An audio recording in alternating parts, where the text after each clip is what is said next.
तो स्वागत आप सभी का इस खास पेशकश में। एक बार फिर दिल्ली की राजनीति की इसमें बात करेंगे। आपको याद होगा कि सोमवार को भी हमने दिल्ली में मचे राजनीतिक घमासान को दिखाया था। दिल्ली विधानसभा सत्र के अभी 2 ही कार्यवाही हुई है और दोनों दिन हंगामा हुआ। पहला दिन आपका रहा तो दूसरा दिन बीजेपी का, और कल अंबेडकर के सहारे आप आम आदमी पार्टी फ्रंट फुट पर नजर आ रही थी, तो आज सीएजी रिपोर्ट के सहारे बीजेपी की बढ़त दिख रही है। लेकिन एक समानता भी रही, दोनों दिन घमासान का केंद्र विधानसभा ही रहा। विधानसभा में अंबेडकर की फोटो के साथ आम आदमी पार्टी ने बीजेपी को कल घेरा। बीजेपी बैकफुट पर दिखी, वीडियो जारी करके सफाई देती देखी, लेकिन आज सीएजी रिपोर्ट पेश कर बीजेपी ने आम आदमी पार्टी को बैकफुट पर धकेल दिया। 2, 4, 10 करोड़ नहीं 2000 करोड़ के घोटाले का आरोप लगा। इस पर आम आदमी पार्टी को सफाई देनी पड़ रही है। आतिशी की सफाई हम आपको बाद में दिखाएंगे, पहले देखिए कैसे इस पर मच अवेटेड पॉलिटिकल घमासान की जो शुरुआत कैसे होती है। तथाकथित मोहल्ला क्लिनिक और शराब पॉलिसी समेत तमाम केस पर सीएजी की कुल 14 रिपोर्ट शामिल हैं, जिसे बारी बारी से पेश किया जाना है, जिसके नाम पर चुनाव के पहले से ही बीजेपी और आप में घमासान होता रहा है। और अब पेंडिंग पड़े 14 में से 3 रिपोर्ट पेश कर दी गई। ये विधानसभा में सीएजी रिपोर्ट पेश करने की तस्वीर है, जिसमें पेश होते ही हंगामा शुरू हो गया। लेकिन इन तस्वीरों के साथ दिलचस्प बात ये समझिए कि इसी सीएजी रिपोर्ट को दिखा दिखाकर आम आदमी पार्टी ने कभी कांग्रेस की केंद्र सरकार पर निशाना साधा था, और आज वही सीएजी रिपोर्ट कोर्ट से लेकर विधानसभा तक आपके गले की फांस बनती दिख रही है। खासकर दिल्ली शराब नीति पर आई सीएजी रिपोर्ट को बीजेपी ने आपके खिलाफ बड़ा हथियार बना लिया है। बीजेपी की रेखा गुप्ता सरकार ने पहले ही सत्र में सीएजी की जो रिपोर्ट पेश की है, उसमें आम आदमी पार्टी के खिलाफ शराब घोटाले से जुड़े बड़े आरोप लगाए गए हैं। एक एक कर आप 10 पड़े इन आरोपों को देखिए। सीएजी रिपोर्ट के मुताबिक गलत फैसलों से सरकार को 2000 करोड़ के राजस्व का नुकसान हुआ। 2010 के नियम 35 को सही से लागू नहीं किया गया। इनकी दिलचस्पी मैन्युफैक्चरिंग और रिटेल में थी, उन्हें होलसेल का लाइसेंस दे दिया गया और पूरी सप्लाई चेन से एक ही व्यक्ति को फायदा हुआ। लाइसेंस देने से पहले आर्थिक या आपराधिक कोई जांच नहीं की गई।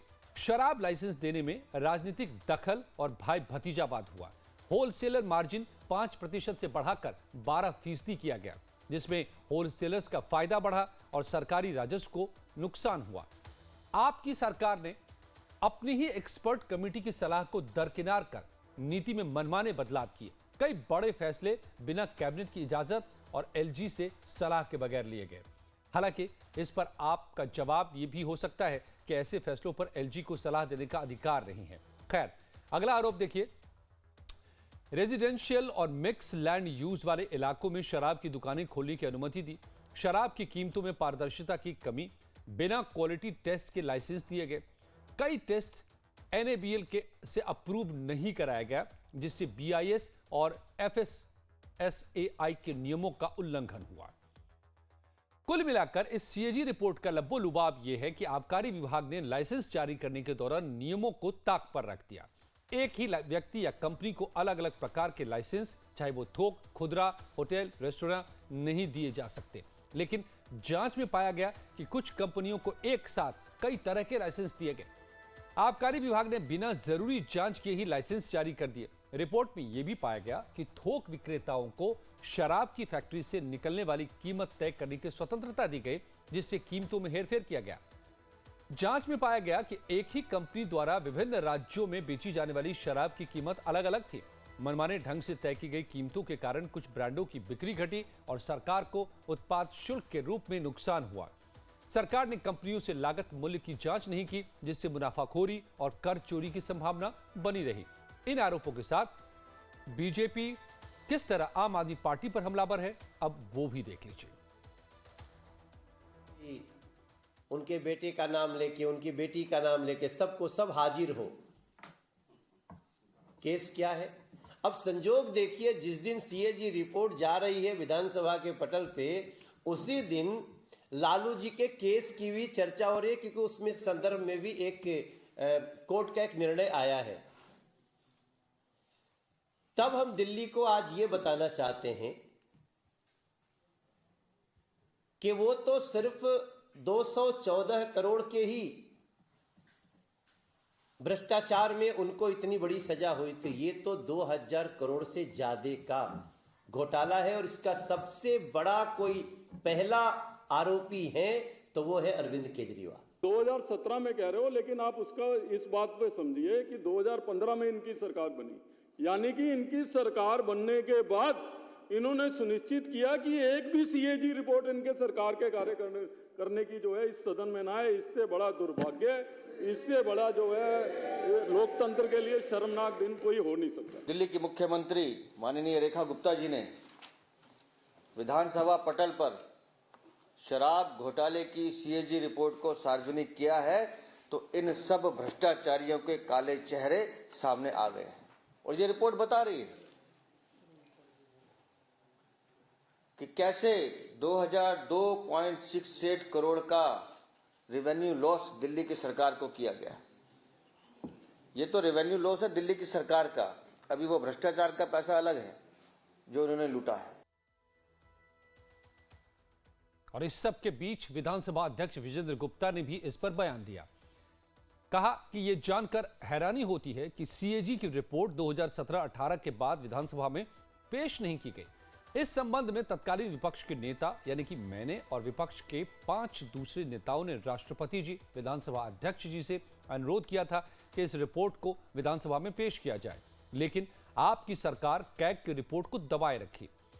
पर आज जब रिपोर्ट पेश की गई तो इस पर विधानसभा में खूब हंगामा भी हुआ। जिस वक्त रिपोर्ट पेश किया जा रहा था, उसी दौरान विपक्षी पार्टी आप कल के मुद्दे पर हंगामा कर रही थी, यानी सीएम हाउस से भगत सिंह और अंबेडकर की तस्वीरों को क्यों हटाया गया।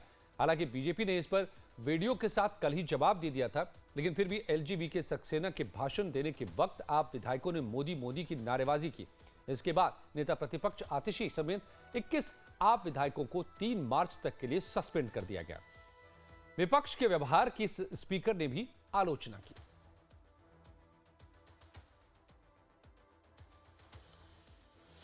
देखिए, विपक्ष ने आज बहुत गैर जिम्मेदार रवैया किया। कल से बधाई प्रस्ताव में भी विपक्ष ने लगातार हंगामा किया, उसके बावजूद हमने कोई कार्रवाई नहीं की और हमने कोशिश की कि विपक्ष जो है वो कार्रवाई में हिस्सा ले।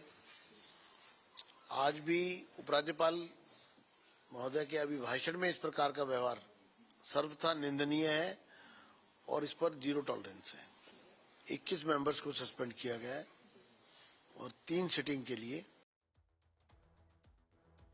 मेरे साथ प्रदीप सिंह प्रवक्ता बीजेपी के और संजीव श्याम कौशिक प्रवक्ता आम आदमी पार्टी के जुड़ गए हैं। आप दोनों का बहुत बहुत स्वागत है लाइव टाइम्स पर। संजीव श्याम कौशिक जी, जो ये रिपोर्ट बता रही है उसके हिसाब से तो आप लोगों ने आबकारी नीति की बात करें जिस पर ये रिपोर्ट सामने आई है, अपने आप को सभी नियम कानूनों से ऊपर उठा दिया था कि जो आप तय कर दे वही नियम। अजय जी, किसी भी पार्टी की सरकार हो, सरकार को ये अधिकार है कि वह नीति निर्धारित करे और नियमों पर बदलाव करे। नियम बनाने वाले कौन लोग होते हैं, वो भी एक अधिकारी होते हैं और अधिकारी कोई ऐसा नहीं है कि बगैर पढ़े लिखे सोचे समझे ऐसे ही नीति बनाते हैं। सवाल ये है कि जो 2000 करोड़ के आसपास में घाटे की बात कर रही है भारतीय जनता पार्टी या कैग रिपोर्ट के हवाले से ये बात आ रही है, क्या कैग रिपोर्ट में कहीं भी इस बात का जिक्र है कि ये अनियमितता आम आदमी पार्टी के द्वारा की गई है, ये घपले या घोटाले किए गए हैं, इस पैसे को गलत तरीके से या किसी को फायदे पहुंचाने के लिए इस्तेमाल किया गया है? दरअसल जिस आबकारी नीति की बात हम यहाँ कर रहे हैं वही आबकारी नीति पंजाब में भी लागू है। पंजाब में 2021-22 में जो 6,158 करोड़ के आसपास में जो उसे राजस्व प्राप्ति होती थी, वो 25 तक आते आते 10,146 करोड़ तक पहुंच गई। मतलब ये कि 65% इजाफा हुआ है राजस्व में। दिल्ली की बात जहां तक है, दिल्ली में जब ये आबकारी नीति लागू की गई उस समय 4,108 करोड़ राजस्व की प्राप्ति होती थी और एक अनुमानित जो राजस्व की प्राप्ति थी अगले वित्त वर्ष में 8,911 करोड़ रुपए। उसमें से 2 करोड़ जो टारगेट था उससे 2 करोड़ नीचे लगभग के आसपास में राजस्व की प्राप्ति कम हुई। और ये ऐसा इसलिए हुआ।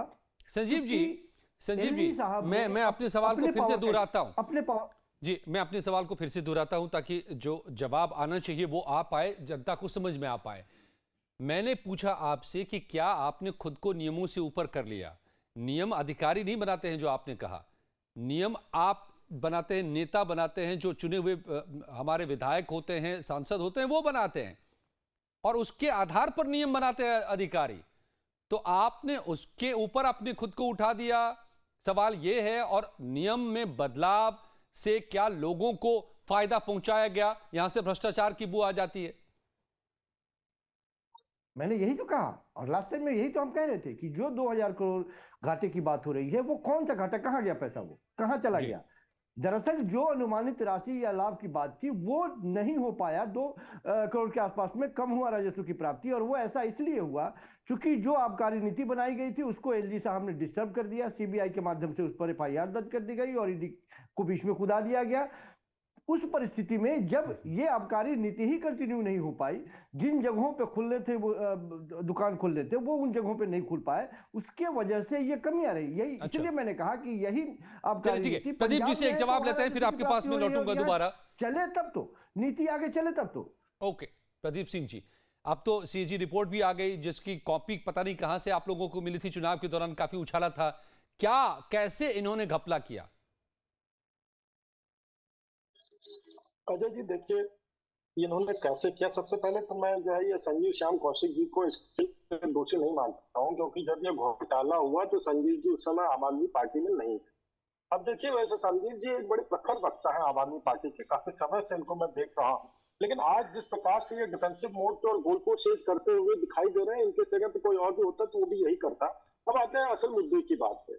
सर, कैंची और क्या होता है, जिससे तेज जुबान चलती है। आपने अपने उसमें शुरुआत में ही बता दिया कि ये कॉमनवेल्थ घोटाले को लेकर के आए थे।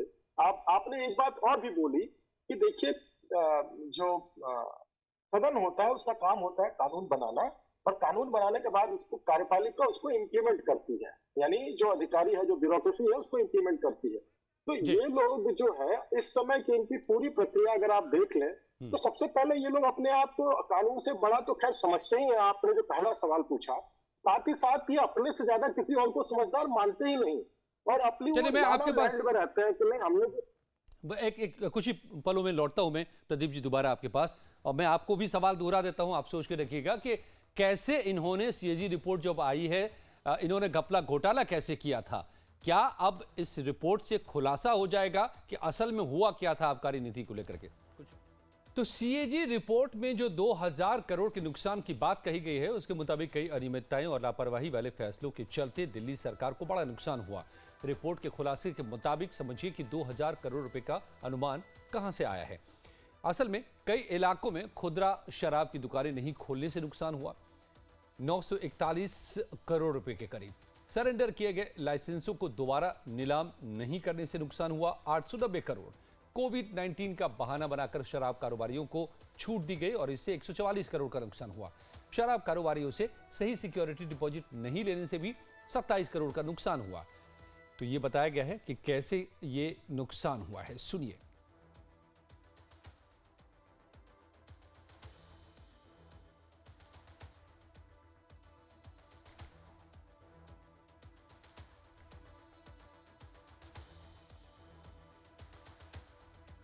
तो ये जो आप आंकड़े देख रहे हैं, दरअसल ये वो बताते हैं कि जो 2000 करोड़ से ज़्यादा का जो नुकसान की बात कही गई है दिल्ली सरकार को इस आबकारी नीति से, जो केजरीवाल सरकार के दौरान आई थी, जिसको लेकर के भ्रष्टाचार का बड़ा मुद्दा बना था। केजरीवाल और मनीष सिसोदिया जेल की भी हवा खा चुके हैं।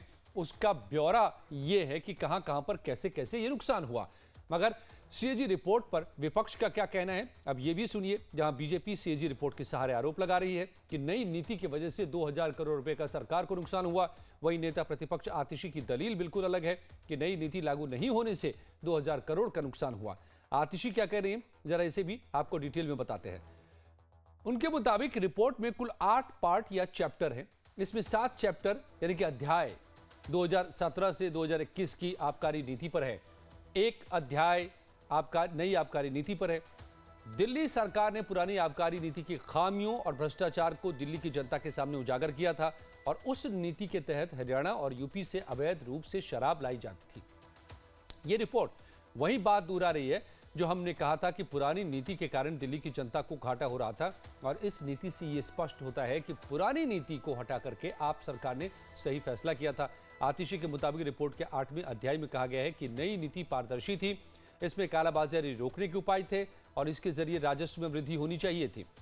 रिपोर्ट बताती है कि अगर नई नीति सही तरीके से लागू होती तो राजस्व एक साल में ही 4,108 करोड़ की बजाय 8,911 करोड़ रुपए हो जाता। आतिशी कह रही हैं कि ये नई नीति लागू नहीं की गई, इसलिए 2,000 करोड़ रुपए का राजस्व कम हुआ। सुनिए क्या कहती हैं आतिशी। आम आदमी पार्टी की दिल्ली सरकार ने बार बार उजागर किया कि किस तरह से ओल्ड एक्साइज पॉलिसी में ब्लैक मार्केटिंग हो रही थी, कि किस तरह से ओल्ड एक्साइज पॉलिसी में शराब के दाम को इन्फ्लेट किया जाता था, किस तरह से लिकर मैन्युफैक्चरर्स ज्यादा मुनाफा कमाते थे गलत दाम बताकर। आम आदमी पार्टी की सरकार ने बार बार बताया कि किस तरह से ओल्ड एक्साइज पॉलिसी में हो रहे भ्रष्टाचार की वजह से, ब्रांड पुशिंग की वजह से लगातार हरियाणा से, यूपी से स्मगल होके शराब दिल्ली में आती रही। और आज आम आदमी पार्टी सरकार की इस बात पर सीएजी की इस रिपोर्ट ने मोहर लगा दी है कि ओल्ड एक्साइज पॉलिसी जो 2017 से 2021 तक चली, उसमें हर प्रकार का भ्रष्टाचार हुआ। ओल्ड एक्साइज पॉलिसी जो 2017 से 2021 तक चली।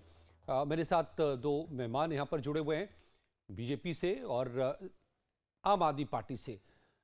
ये ओल्ड एक्साइज पॉलिसी जिसका जिक्र कर रही है 2017 से 2021 तक में, उस दौर में भी तो आप ही की सरकार थी, क्या कह रही थी? अब तो पीएससी भी जी, लोक लेखा समिति के पास भी ये मामला जाने की खबर आ रही है, सब कुछ साफ होगा। लेकिन क्या कह रही हैं आतिशी जी, संजीव जी? अजय जी, पहले से वो नीति चलती चली आ रही थी और उसमें जो भ्रष्टाचार था, उसी भ्रष्टाचार को बंद करने के लिए आम आदमी पार्टी ने एक नीति बनाई। सब जानते हैं कि यहाँ पे जो शराब के जितने भी ठेके थे वो किसके कार्यकाल में खुले हुए थे और कौन उसको प्रश्रय दे रहा था। हरियाणा से, उत्तर प्रदेश से लगातार वहां से खेप और स्मगल किए जा रहे थे।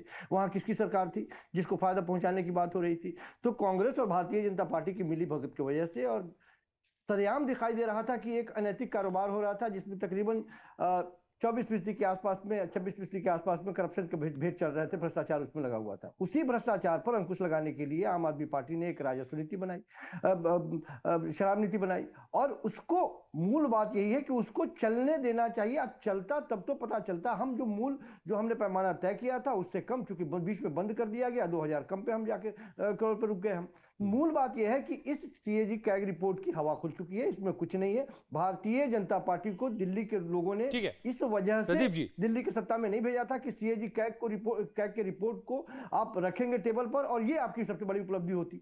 ये तो है ही, आप रखें, उससे कोई मतलब नहीं है। मूल बात ये है कि पब्लिक डोमेन में है ये सीएजी रिपोर्ट और इस पे ये खरे उतरने वाले नहीं है। ठीक है संजीव जी, मैं दूसरा पक्ष भी ले लूं। प्रदीप जी, देखिए, आपने कहा कि पहले ही प्रश्न का जवाब अभी तक नहीं आया कि क्या अपने आप को आप संविधान से ऊपर समझते हैं। तो यही ये साक्षात उदाहरण है कि क्या कैग की रिपोर्टें विधानसभा में प्रस्तुत नहीं होती है, क्या राज्यों की विधानसभा में प्रस्तुत नहीं होती है? इस सीधी सी बात का जवाब इनके पास नहीं है, क्योंकि अब छिपाने के लिए कुछ बचा नहीं है। इनकी विचारधारा लंगी हो चुकी है। कैंची से भी तेज चलने वाली इनकी जुबानों पे अब ताला लगने वाला है। आप समझिए, सीधी सी बात कही गई है, इधर घुमाना, उधर घुमाना, इधर घुमाना, उधर घुमाना। नहीं, तो ये घोटाला हुआ कैसे, ये भी तो समझा दीजिए। अब तो रिपोर्ट है आपके पास। वो आपने कहा था कि कुछ समय पहले भी आपके पास आ गई थी। बहरहाल संवैधानिक तौर पे अभी आई है वो सदन में, वो पब्लिक हो चुकी है। अब जब इन्होंने, अब मुझे याद है कि इनके एक नेता है, अभी वो पंजाब शायद अब सांसद, राज्यसभा में सांसद है और बड़े सीए हैं, काफी बड़े रहे हैं। तो उन्होंने इस घोटाले के बहुत पहले ही कहा था कि हमें जो है आबकारी नीति में परिवर्तन करना पड़ेगा। तो जो आबकारी नीति में परिवर्तन हुआ, जिस समय इन लोगों ने ये सारी बातें की, कोरोना काल आ चुका था और जिस प्रकार की ये बातें बना रहे हैं, बहुत सारे काम शिथिल थे। जांच एजेंसियां सुरक्षा में लगी हुई थी, या यूं कहें कि उस समय स्थिति बहुत विकट थी। उसका फायदा उठाते हुए इन्होंने शीशमहल बना लिया। उन परिस्थितियों का फायदा उठाते हुए इन्होंने जो है अपनी शराब नीति परिवर्तित कर ली वो प्रकाश में नहीं आई और घोटाले का इनको अच्छा सा समय मिल गया। दिल्ली की जनता ने इनको आपदा में अवसर दिखाई दिया। ठीक है, दिल्ली की जनता पे आपदा थी, इन्होंने आपदा में अवसर देख लिया। अब क्या है कि जैसे जैसे परतें खुलेंगी ये देखना बड़ा रुचिकर होगा कि ये किस प्रकार से मुस्कुरा के अपने आप को बचाते हुए दिखाई देंगे। तो लगता है अभी तो ये आरोप प्रत्यारोप ही का दौर है। मुझे लगता है कि अब रिपोर्ट आई है, रिपोर्ट में जो बातें कही हैं उसकी भी फिर अब समीक्षा होगी। ये भी बताएं कि लोक लेखा समिति के पास भेजने का भी फैसला चल रहा है, जो सूत्र बता रहे हैं। और अगर ऐसा होता है जिसमें दोनों ही पार्टी के सदस्य होंगे तो फिर दूध का दूध और पानी का पानी भी होगा। आप दोनों का बहुत बहुत धन्यवाद फिलहाल लाइव टाइम से जुड़ने के लिए। और आम आदमी पार्टी अपनी दलीलों के साथ इतनी कॉन्फिडेंट है कि वो नई नीति को लागू नहीं होने के लिए ही जांच की मांग कर रही है। कह रही है कि इसकी जांच होनी ही चाहिए कि इससे किसने लागू नहीं होने दिया। अब आपका ये नया ट्वीट ही देख लीजिए कि आतिशी की प्रेस कॉन्फ्रेंस की तस्वीर के साथ लिखा गया कि 2000 करोड़ के नुकसान 3 लोगों की वजह से हुआ, इस पर जांच होनी चाहिए। एलजी, सीबीआई और ईडी 3 लोगों के खिलाफ जांच की इसमें मांग की गई है। और अश्विनी दुबे जी ने क्या कहा इस पर, यह भी सुन लीजिए। One is the revenue losses, then the licensing irregularities, then the disregard for expert recommendations. The CSG report on Delhi excise policy exposed the major irregularities and procedural deviations, resulting in significant financial losses and also the political turmoil. See, there is a report estimates that the flaws in the policy's execution cost the Delhi government approximately 2002 crores, which is 890 crore alleged loss due to the failure to retender surrender license, and the 941 crore loss through exemptions granted to zonal licenses. And then the licenses were issued without proper verification of financial solvency, audited accounts, or criminal background checks. Some financially unstable entities were granted or renewed licenses without adequate security. That also alleges that there is a group of ministers led by then Deputy Chief Minister Shri Sisodia ignored key recommendations from an expert committee. तो supreme court के वकील अंग्रेजी में यही समझा रहे थे कि कुल मिलाकर के नियमों को ताक पर रखा गया और इससे आशंका पैदा होती है कि किसी न किसी को फायदा पहुंचाने की कोशिश हुई और यहीं से क्या भ्रष्टाचार की बू आती है। इस पर अभी फिलहाल और पड़ताल की जरूरत होगी। कुछ ही पलों में हम बात करेंगे कि क्या जिस तरीके से दुनिया को खंगाल रहे हैं ट्रंप और पलटी मार रहे अपनी नीतियों में, अब उन पर भरोसा करना मुश्किल हो गया है पूरी दुनिया के लिए। कुछ ही पलों में।